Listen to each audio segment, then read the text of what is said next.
जरा ताली बजा लेना।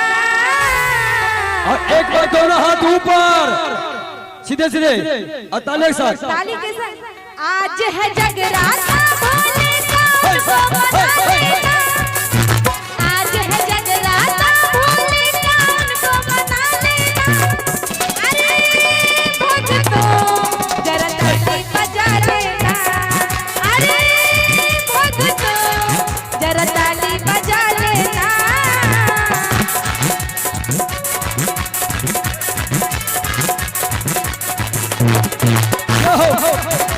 ताली ताली ताली ताली ताली ताली बोलिए सच्चे दरबार की।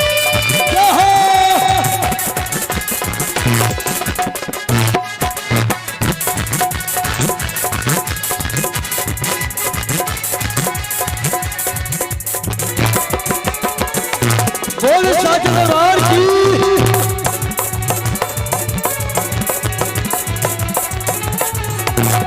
जब से चढ़ल बाटे सावन मारा लागे मन भावन। जब से चढ़ल बाटे सावन मारा लागे मन भावन। सबे पूजा ताटे बाबा लहरी किया ही बेर भोला जी के झंडा सारा दुनिया में फहरी। किया ही बेर भोला जी के झंडा सारा दुनिया में फहरी।